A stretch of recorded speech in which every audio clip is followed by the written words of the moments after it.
Hello, hello. Hello. Well, very good. I think we're going to wait just a few seconds. Okay. Let some people jump on. How are you today? Fine, thanks. How are you doing? Awesome. I'm doing all right. Good. Doing all right. I had to venture into the real world, Okay. and uh, and so I just got back home a few minutes ago. Uh, but all is good. Good, good. Seems like it's getting gray and dark and about to rain out there. Kind of my perfect So. weather. I love this. Exactly. Hmm. Well, I'll sort of kick off, and then we'll jump right into the conversation. Okay. Um, so, hello everyone out there on Instagram. My name is Josh Heuman. I'm the curator of education and public programs at the Power Plant Contemporary Art Gallery in Toronto. So, hopefully, we have not only some Power Plant fans, contemporary art fans in general, but because this is a program as part of Field Trip, which is a Trans Canada um, initiative, a partnership of 45 organizations from coast to coast to coast. Hopefully, we have some folks from all around the country. I'm really, really pleased, excited to introduce Julia Dault, now Toronto-based artist, back in Toronto a few years after some years in New York. Um, and of course, this is a continuation of the power plant's interactions with Julia. She had an exhibition at the power plant in the fall of 2014. And then near the very, very end of 2019, before this pandemic, the power plant was able to publish a really comprehensive publication about Julia's work. So that's available on our website. If you go to thepowerplant.org and click on shop, you'll see one of the top items listed is a book entitled Julia Dault. So thank you so much, Julia, for joining us today. It's my pleasure. Thanks for inviting me to do this, and thank you to everyone who is tuning in. This is actually a preview of work that's about to ship to Montreal for my exhibition there, which opens September 10th at Bradley Ertaskian Gallery. Great. Are you there? And where will that exhibition be? At Bradley Ertaskian Gallery. Awesome. Yep. So everyone can Google away. And when does the show open? Open September 10th on, I think, until Awesome. Halloween, the end of October. Great. Yeah, it's the former Parisian Laundry, I don't know, Antoine Ertaskian and Parisian Laundry galleries combined to create this beautiful partnership between Awesome. two great galleries. So it'll be there. Well, wonderful. Well, of course, we're so excited to be able to present this as a sort of a sneak peek Yeah. of what you've been working on for a while. And Shall I turn the lens? so, yeah, so let's jump right on in. Yeah. So look at that. So this, Studio filled with work. yeah, it all just came back from the framers, and then I've just completed the unframed work. This is just to give you a sense of the space. It's Awesome. obviously normally not that packed in here with so much work. um, but yeah, that'll give you a sense of what it looks like in here. Yeah. So how many new works have you produced for this exhibition? Oh gosh, I don't even know. I've been working on this show for about a year, more than a year, and I haven't actually counted. I think I have 19 maybe new work. Yeah, They're it's seeming also, like yeah, yeah, like 20-ish works. Yeah. yeah, So that's definitely a hustle to get so many works done on time, framed, ready to ship out. yeah, you know. Uh, I also have new sculptures, a whole new sculptural series. Unfortunately, they are not in the studio today. They're getting clear coated. They're all made of brass, and Right. they're getting clear coated so that they maintain their kind of seductive, Well, reflective aw- quality. awesome. So we're going to talk about the sculptures in a bit, Okay. but I know that you have that first painting that Yeah, we're going to chat about, um, it's fun. because it is outrageously amazing. It's Thank you. called, is it called A Thousand Called Islands? Thousand One, Islands, but 1,000 Islands? well, just Thousand Islands. It's Oh, a just lot of, Thousand Islands. yeah, a lot of my titles sort of can pivot and have different meanings. So Right. Thousand Islands is maybe people know the kind of the area where there are in fact Thousand Islands. It's a lot of cottages and stuff. If you take the S off and just say Thousand Island, it's the salad Mm-hmm. dressing, which I think Yeah, right. is right. I don't think abstraction always has to be kind of overburdened with too much seriousness. So I like Mm-hmm. having a bit of play in the way I title works. Yeah, and so tell us a little bit about the process that you use in approaching your painting in general and this painting specifically. Yeah, so I typically paint, I like to say backwards. I paint like a printmaker prints. So I build up layers of color and then apply kind of top coats of paint. And then when the paint is still wet on the top of the surface, I use, can you see here, tools. These are Mm. totally grubby, but like rubber pencils, combs, spatulas. This is to groom dogs. Like I Oh, wow. sometimes like I make my own out of rubber. This is a baby toy. Really the question is what kind of mark can it leave on a surface? Right.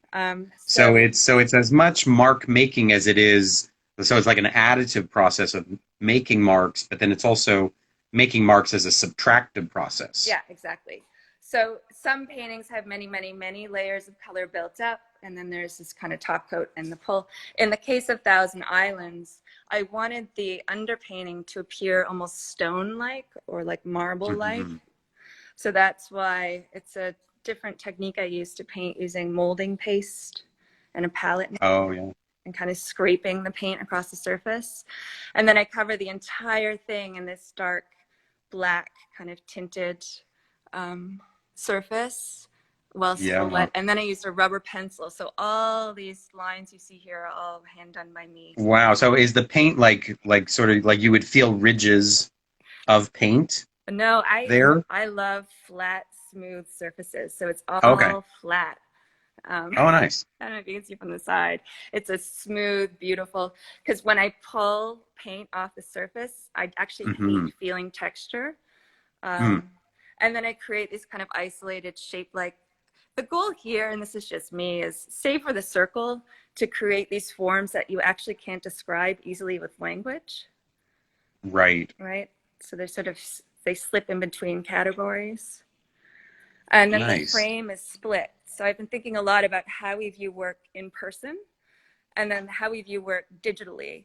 So what would it mean to have it appear, it's just a small detail, but have it appear like framed in black, and yet in person you would see that it actually is a split painted white on the Right. side. So there is actually no physical frame along that line that's painted. Yes, is it Is hard to that what see? I'm seeing? This is a real frame, but I had my Okay. amazing framer, the Gilder, paint just the Ah, I see. face black and the side is white. Oh, nice. Yeah, Nice. it's hard. Is it hard to see on the phone? Yeah. Yeah. Awesome. Well, that's really amazing. So, and of course, this is a black and white, very black and white painting, Yeah. but right next to it Yeah. is like Technicolor almost. Although, This um, one. yeah. So, I mean, a lot more vibrancy to it, but still a palette that I think is a palette that you have worked with in the past. Yeah, yeah. I tend to, well, I have sort of rules when I paint. One of them is that I can't mix the underpainting, the colors that I use in the underpainting. So they tend to be these kind of out of the bottle colors. And therefore, yeah, there is a kind of standard vocabulary Hmm. that I have with color. But this is, if you can look closely, it's actually a kind of hard edge geometry here in the background. I Right. don't know if you can see. The top coat in Yeah. this case is this mixed kind of navy black. And then I used a tool to pull away that wet paint from the surface. Hmm. And again, that's like a very smooth paint surface. Yeah, yeah, Yeah. So even though it looks like it's like really thick and pastoed, very like worked over, right. and it is worked over, but not with thick paint. No, I mean, the So, top coat, I did want to have these moments where it's not a photograph, like paint can do this thing that's really remarkable. It's right. this liquid that turns solid. I mean, the chemistry of it just continues to astound me. But so this one's called Yeah. Bird on a Wire. It's actually the first time I've delineated almost a figure. It Mm. almost looks like to me a bird on a pedestal, a heavy-footed pedestal or something about to take flight. I don't know. Yeah. And so I know like you and I, we've chatted a bit about sort of this urge toward minimalism in some ways and maximalism in other ways. Uh-huh. Do you think these two paintings are like an example of that in some Um, ways? yeah, I mean, I tend to make or push against the history of Hmm. minimalism in my sculptures. So with the plexiglass sculptures I've made, and now these new brass forms that you'll soon see, definitely push against the idea of kind of perfect forms and minimalist forms. The paintings Hmm. definitely take an opposite position. It's Right. maximalism, but it's contained. I always sort of make sure, unlike abstract expressionism where the gesture goes everywhere, is there a way to kind of contain that power, contain that Mm. gesture and presence, whether it's delineated in these isolated forms or becomes a figure, so the maximalism is contained. Right. And so I did want to talk more about your sculptures. Yeah. So sculpture has been, part of your practice. Um, but you mentioned the other day that these sculptures are very different and that they're sort of they're maybe a little more personal in some ways. Maybe tell us what these sculptures are like. Yeah, well, so the old sculptures involved me bending huge sheets of plexiglass and tethering them to the wall. So there was a physical relationship to the material in the old sculptures. With these new sculptures, I took sheets of brass, and I've been thinking a lot about how, as an abstract artist now in this moment, what it means Hmm. to make art. And I don't directly make work about politics or, what's happening in the news or what have you. So how, and I was feeling obviously so much about this time and living through this pandemic. So I started hugging sheets of brass to Huh. make the forms come to be. So they look almost like crumpled pieces of paper. They're large, I mean, they're human size. They're like hugged size. But they're sort of, you can see them in the round, which is a way I've not worked before. I'm always heretofore, I've always been kind of tethered to the wall. It's the Hmm. first time I made these forms, and they look minimal. Sort of, they're very bright. Brass is very reflective, and I'm putting plexiglass collages. So I'm making these All right. collages with these forms inside these brass hugged Oh, wow. forms. So they become this kind of kaleidoscopic experience. You always, when you see sculptures in a museum or a gallery, you want to see inside them. You kind of walk Right. up to them and you want to look in. So with these, you Oh, walk yeah. up to them and you look in and you see all this color and reflection. And so, but it So really the does. so the sculptures sound to me like it's sort of like the void that you're hugging. It's like the space in your embrace. A little. I mean, when you think about, Yeah. because I was thinking about touch and Hmm. making, and I'm obviously all about sort of the gesture and the presence of the artist, and the sculptures before were about that. But when you think like, I'm not single, but single friends of mine have not been Hmm. hugged since March. I mean, it's this deeply isolating, and I think like touch is so important. And how can you then get touch back into something like abstraction? Um, Right. so there's a human presence. You Yeah. can tell they've been folded and creased by a maker, me.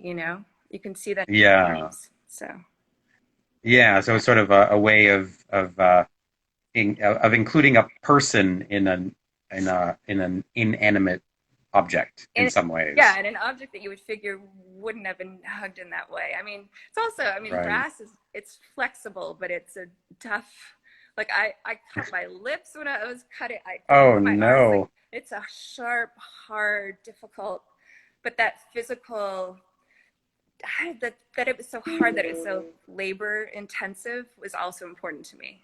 That it was a struggle to Right. make them physically. Yeah. Yeah. So like you were using like all your strength to really like hug this Yeah. and like dent it, bend it into this embrace. Right. So now my challenge, so I still have to title them. And the debate is should, because I really want the fact that they were hugged into being, that the form is made directly from the hug. I really want that to be apparent in the title. So therefore, should the Hmm. title contain the word hug? or not. Right. That's where I'm at. I'm trying to figure that out. Yes. Yeah. Well, and there are all sorts of different words for hug. Yeah. So, But I mean, the art speak yeah, version of it is dirty minimalism, which is a term I've used before. But where it's right. not a perfect surface, it's not a jet, like you see the scratches of the labor. And in this case, you Hmm. can see imprints from me or where it was folded, or that it's not a pristine surface, but it is in lineage and is in this trajectory with minimalism still. Right. Yeah. And then I think there's maybe there's a diptych that we might be able to Oh, look at as well. well, which one do you mean? The silver one? The purple one? Yeah. Yeah. Oh, right. This Yeah, one yeah. or this That's the one? one. No, no, Okay. the silver one. Yeah. So I thought this was a really, because we did for those who are watching, we did a little quick sneak peek late last week. Yeah. So this is sort of a second sneak peek for me, and yeah, I found this one really, really, really interesting. So maybe tell us Yeah. physically what is it?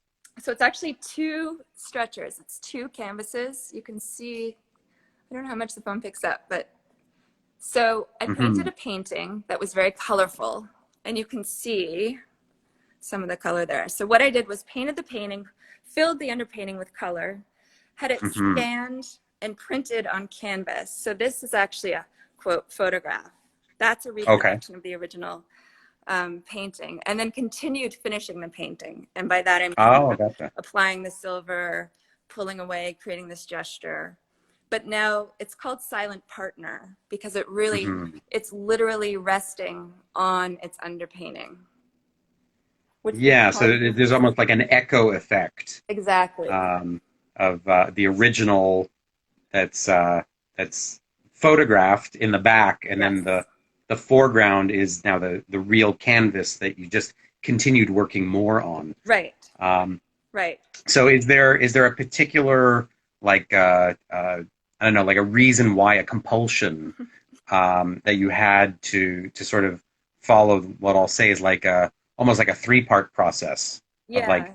painting and then having it photographed and then continuing the painting. Yeah, I mean, there are different ways to think and talk about it. One is more Hmm. personal. I've been thinking a lot about memory and memory loss. Right. I know when I paint, I know what the underpaintings are. But over Hmm. time, I don't necessarily remember each element that, when I painted it was really important.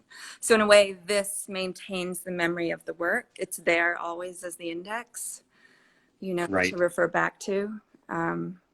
But also this question of dependence and interdependence, that it's literally resting on its former self. I kind of like that play. Um, and similar action is happening with that guy.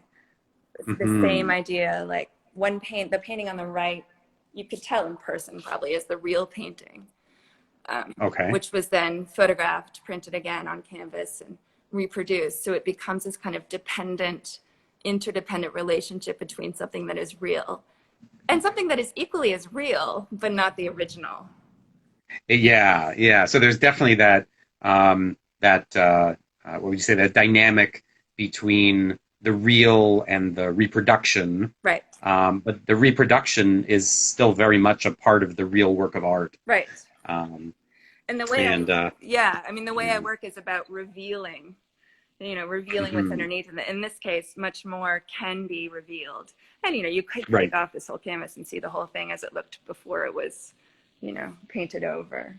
But, Yeah. So it's like hiding the original in two different ways. right, One is hidden behind the painting. right. So, and then one is the painting that has been uh, that there's a obstacle to seeing what was originally there. Right. It's funny you say hiding because In I always think of it as being revealed. Yeah, exactly. Yeah. So it really depends. So, yeah. Yeah. Well, I think you're the artist, so you reveal. For me, as the viewer, maybe it's something that's a little hidden. Right. What people have, a couple friends have seen this work, and you start to make Mhm. connections. Like you can faintly see the painting through. So you Right. can start to say, okay, well, here it is unpainted, and here it is. Hmm. So it's called Silent Partner because it really does have Yeah. this silent person next to it. Yeah. And so then, and we've sort of touched upon this, but a last question that I'd sort of like to loop back on is, you know, what has it been like for you to be in the studio, to be making this work during this pandemic? Yeah, I mean, it's been very difficult, I have to say. I mean, I started working on this show last September, and the world has changed. I mean, the world has totally changed. I started Right. working with this brass with a fabricator, and we had a plan to make these sort of highly rendered, highly fabricated wall pieces. And through the duration of that relationship with the fabricator, the pandemic hit, and suddenly, you know, I couldn't work with her. I actually wanted to touch the material. I wanted to have a relationship with it. So in the show, there will be pieces on the wall that then move to the floor with these hugs. It's like this Hmm. evolution of my relationship, my working relationship to the virus, you know. Wow. But I'm a mother of two very small children, and being an artist, trying to stay focused and realize that like art is really important when the world is ending. I have to say, I know it doesn't, Yeah. you know, I have a renewed faith in the power of art, and that's cheesy, but it's totally true. Yeah, no, I'll say, I mean, I think it is a well that we can continuously go back to. You know, a mine where, you know, there's still that little gold nugget or diamond to be found, Yeah, that is life affirming, that is, you know, allows our minds, our spirits to sort of soar and explore. yeah. But also Um, this question of, I think a lot of my artist friends have felt this too, like, well, you know, if it's the end of the world, let's just do the like best work we can possibly, you know, like this kind of, excuse my French, but like, fuck it, like this is it. So if you wanted to try that thing, like do it, because it's sort of, it's that moment, I think, for a lot of my friends and for me as well. Like just make the right. work that you want to make, because now's the time. Yeah. Yeah, there's no time like the I present. I know. think that's definitely a lesson that we can all take from this pandemic. And the Um, famous quote, yeah, a life lived in fear is a life half lived, right? touche, touche. Well, Julia, as always, a delight to chat. Thank you. I'm so excited about this new work. Thank you so much. Um, I'll have to wait and see if what travel is like. Yeah. But if I can't get to Montreal, at least I have had this sneak peek in advance. Yes. Thank you so much for your Um, interest. I really appreciate Absolutely. And for those of you who have tuned in, thank you so much. Again, Julia Dault's exhibition will be opening in Montreal September 10th. The Power Plant, super proud to have this publication, Julia Dault. So please log on, thepowerplant.org, go to shop. The book is there. If you're a member, you get like a wickedly awesome discount. Um, and I'll just pitch out to, you know, thank you to all of our field trip partners from coast to coast, from Vancouver all the way, Victoria and Vancouver, all the way over to Nova Scotia, up in Whitehorse, um, all over the rest of the country. So this is really an awesome cross-country effort to put programming onto people's handheld devices or computers at home. Thank you, Julia, it. for Thank you. participating. Thank you so much. Awesome. Have a great day, Yeah, you too. everyone. Bye. Bye bye for now.